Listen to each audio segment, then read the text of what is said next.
Hello, I'm Doug Gosselin. I know we're in a government shutdown, and if that's a problem for those of us with jobs, it's a crisis for the young adults with no job to return to. That's why I'm here. We're leaving talent on the bench. I've worn a uniform, written contracts, and written books. None of that matters if we fail our youth. I don't work for Job Corps, an IT firm, or the government. I'm here as a citizen, with a plan and a stake in what happens next. We have the people. We have the openings. Thousands of driven young adults are on federal campuses today. Agencies and contractors need AI-literate staff today. This plan connects them, an employer-funded, outcome-audited pipeline. If verified placements don't rise and cost per hire doesn't fall, we shut it down. Simple. Programs don't fail for lack of vision. They fail because entry roles go unfilled. These aren't research fellowships. They're AI-adjacent jobs. Translation, QA, data ops. Students are in our care. Employers have the work. Build the bridge to real systems and hire on what candidates can do. The pilot did its job. Signal, interest, seed funding. It did not build a durable path that starts in training, moves to paid seats, and ends in hires. A demo is not delivery. Move to production. So connect what we already fund. Train for vendor credentials mapped to federal AI skills. Place people into employer-sponsored, state-registered, paid apprenticeships, then convert to full-time on demonstrated work. Here's how this works. Government sets the standards, checks the data, and publishes the results. Employers fund instruction and wages. Taxpayers get outcomes they can verify. That's now.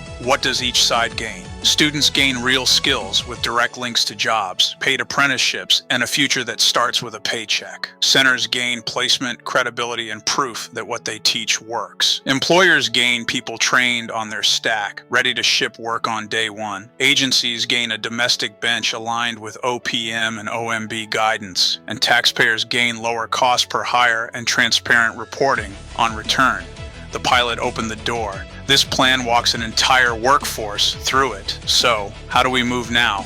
We don't need new law. We use the authority we already have. The Department of Labor issues an innovation memo and authorizes a vendor-funded work package through a contract modification. Center operators adopt it. They name a lab, appoint a lead instructor, and sign a standard MOU with their local community college and employer consortium. Employers commit funded seats, apprenticeship slots, and conversion on performance. They hire who proves they can do the work. Community colleges deliver the certificate mapped to federal AI competencies and handle credential proctoring. A fiscal intermediary, a college foundation or workforce board, receives employer funds, pays for instruction and vouchers, and keeps the audit trail clean. The State Apprenticeship Agency fast-tracks standards and sponsorships, and partners like NA, IRR, and the vendor educators provide compute power and faculty training to make the labs real.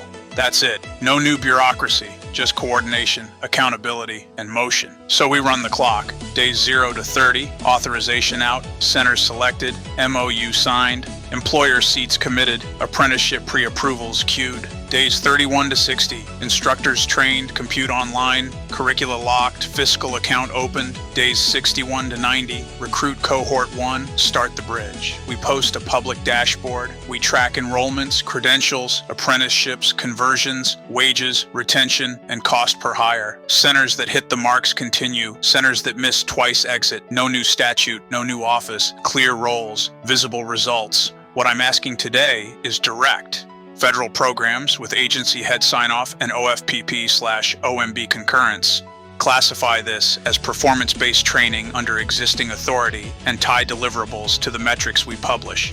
Not because it's easy, but because it's right, lawful, and measurable. Center operators, stand up one lab, name one lead instructor, and sign the standard MOU. Employers and contractors, fund seats, host apprenticeships, serve on capstone panels, convert on performance, and demand in writing that federal programs use Job Corps and community colleges for this talent pipeline. Treat it as a matter of national interest in the AI race. If we fail to build this bench here, we will import it, outsource it, or fall behind. None of those are acceptable. This will take courage. It will invite scrutiny, audits, and public dashboards. It's easier to wait. Do it anyway. You may be thinking, Doug, this already fits. It should be done. Good. Then what will you do now to make it happen? Fund the seats, train to real stacks, publish the results. If it works, we scale. If it doesn't, we stop. That's accountability. And that's how training cost becomes national capability. Thank you for your time.